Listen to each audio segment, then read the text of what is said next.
Mesdames, Messieurs, je vous invite à remonter le temps au tout début du XXe siècle, à une époque où voler relevait encore de l'exploit. Devant vous se tient une maquette à l'échelle 1/4 du Blériot 11B militaire, un appareil emblématique qui a marqué les premiers pas de l'aviation militaire. Alors ce modèle est une évolution du célèbre Blériot 11, l'avion avec lequel Louis Blériot traversa la Manche en 1909. Mais ici, nous découvrons sa version militaire, le 11B, adapté aux besoins de reconnaissance et de liaison à l'aube de la Première Guerre mondiale. Alors contrairement à la version monoplace d'origine, le Blériot 11B est biplace, permettant d'embarquer un observateur ou un mitrailleur. Et on peut remarquer ici l'échancrure caractéristique des ailes qui permettait à l'observateur d'effectuer des repérages au sol. C'est un avion qui est équipé le plus souvent d'un moteur rotatif, le Rhône, plus léger et plus puissant que les moteurs d'origine, notamment le moteur Anzani de 36 chevaux. Ce moteur-là, lui, développe jusqu'à 80 chevaux et c'est un moteur qui confère à l'appareil une meilleure fiabilité et une autonomie accrue de qualité essentielle pour les missions militaires. Alors sur cette maquette, le moteur choisi est un Saito 3 cylindres 4 temps essence de 60 cm3 emmené par une hélice de 23,8 qui permet d'avoir la puissance nécessaire pour effectuer des vols tout à fait adaptés à mi-gaz. Alors le fuselage du Blériot est construit selon une architecture en cage ouverte ou en treillis. Il s'agit d'un assemblage de longerons en bois de frêne reliés par des traverses et rigidifiés par un réseau de câbles en acier croisé. À l'époque, les matériaux tels que l'aluminium étaient encore rares et chers, et cette structure ouverte permettait à la fois de conférer à l'avion une grande rigidité, mais également de contenir le poids et aussi de faciliter l'accès aux commandes et aux organes mécaniques. Un choix de conception qui reflète l'ingéniosité des pionniers de l'aviation qui devaient composer avec des matériaux simples mais en les exploitant avec une remarquable intelligence structurelle. Alors un détail discret mais fascinant sur cette version 11B, c'est cette petite hélice latérale située à l'avant droit du fuselage.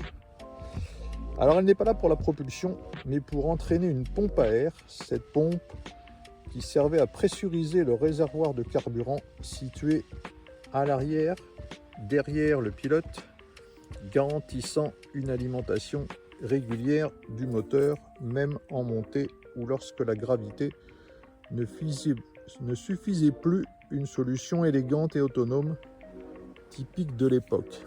Et si on descend un petit peu,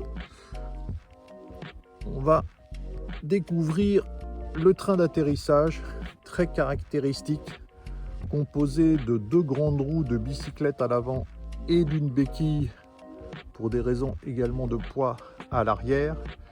Mais ce qui le rend unique, ce sont ses amortisseurs à sando, parfaitement reproduits ici, des élastiques tendus qui absorbent les chocs à l'atterrissage. Un système simple et efficace qui permettait au Blériot de se poser sur des terrains sommaires, qu'il s'agisse de champs, de plages ou de routes. Alors on ne peut pas parler du Blériot sans évoquer également une caractéristique de cet avion qui est le contrôle de l'appareil qui ne repose pas sur des ailerons comme sur les avions modernes, mais sur une technique appelée gauchissement des ailes.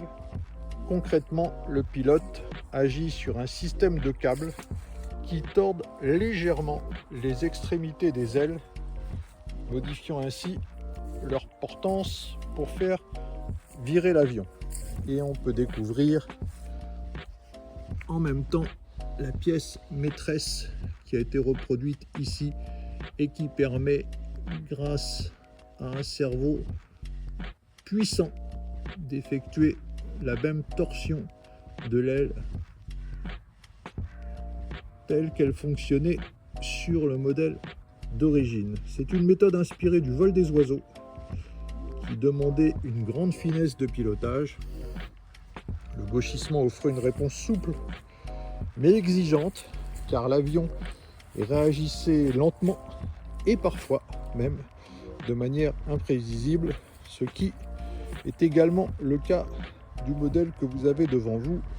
Votre humble serviteur a pu s'en rendre compte dès les premiers vols. Cela faisait du pilotage un véritable art d'anticipation où chaque mouvement devait être dosé avec d'infinies précautions. Enfin, comment ne pas évoquer l'influence discrète mais décisive de Gustave Eiffel. Après la construction de sa célèbre tour, Eiffel s'est passionné pour l'aérodynamique. Il a construit des tunnels aérodynamiques et mené des expériences en soufflerie qui ont permis de comprendre les lois de la portance et de la traînée. Constatez la courbure caractéristique de l'aile. Et ces travaux, bien que postérieurs au premier vol du Blériot, ont profondément influencé la conception des avions en apportant une rigueur scientifique à ce qui était jusque-là un art empirique. Enfin, on soulignera que le Blériot 11B militaire a bel et bien volé et même combattu. En 1911, il est utilisé lors de la guerre italo-turque en Libye, devenant ainsi le premier avion engagé dans un conflit armé. Et en 1914, il équipe encore plusieurs escadrilles françaises et étrangères, notamment à Belfort, où le modèle reproduit ici a été stationné pendant quelques mois en 1914. Voilà, c'est un avion qui a été dépassé rapidement par des modèles plus puissants. Il n'en reste pas moins un pionnier absolu, un jalon essentiel dans l'histoire de l'aviation militaire.